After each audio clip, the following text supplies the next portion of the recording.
Okay, what do I know about right hand technique? As with everything else, I really only know my story. I'm not a student of many right hand techniques, but I can tell you where I began. I got to study under Edgar Cruz for a little while, famous Oklahoma City guitarist. And around that time, too, there's this guy I met named Jason Breed, and he was hugely influential in my musical development. And he taught me this finger pattern for Dust in the Wind. You can see the bouncing thumb.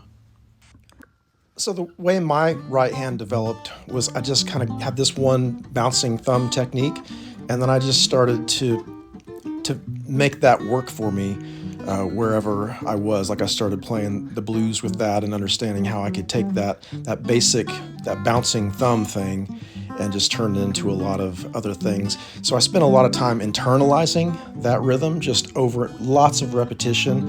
And then anytime you internalize a mechanical movement, at some point to get to the next level, you're going to have to like almost unlearn it or allow it to be like it's.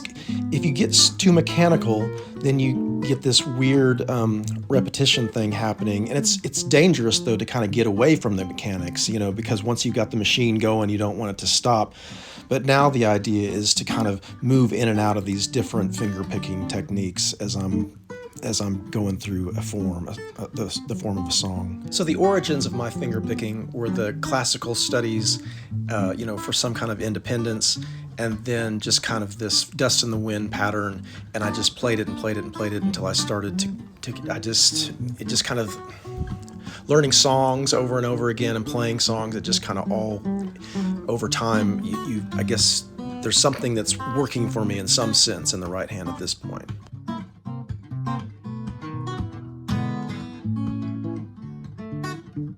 And I never did hear such a beautiful thing. And when the engine hums and the tires sing, and now the headlights up ahead seem to shine like stars. Maybe I could ride straight through to my destiny like a highwayman. The best of me seems to be on the road when my future's laid wide open. And whatever compositional intuition I had innately was augmented by just the repetition of jazz standards, show tunes, basically.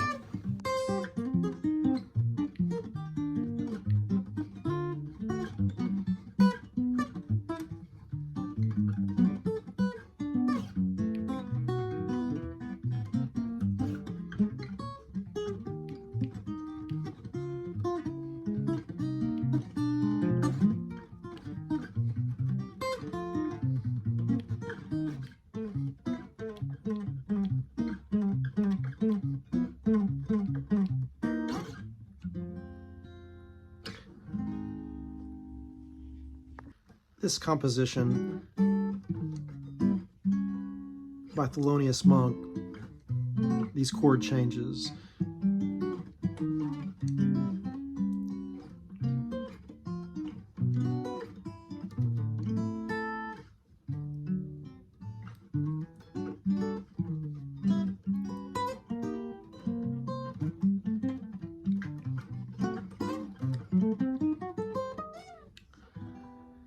it begins to tell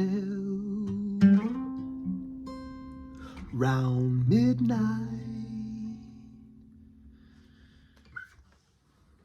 Oh my Lord, you are so kind. Oh my Lord, you are so kind. I had this spiritual experience. I mean, not that music wasn't spiritual before, but I got to connect my musical experience directly with a community of believers, Christ followers. And songs began to come, and then I sang songs like this that were taught to me. Morning to morning, day to day, you reveal your righteous ways. It's your kindness that leads to repentance, your blood that brings forgiveness. It's your mercy that leads me here to your throne of grace. And as many, I've heard jazz musicians talk about this, how powerfully important church was in their music. And thank God I got to have that experience, along the lines of continuing the question that Jimi Hendrix first asked me, are you experienced? You know, thank God that there really is an education, a musical education that we can receive.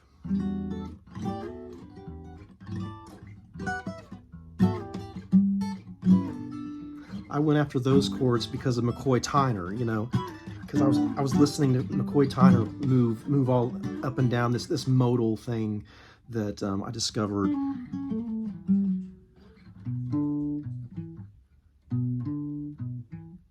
A love supreme, a love supreme.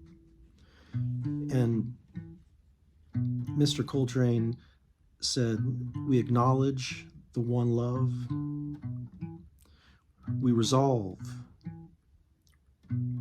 to acknowledge again and again this resolution. We pursue and we sing the psalms.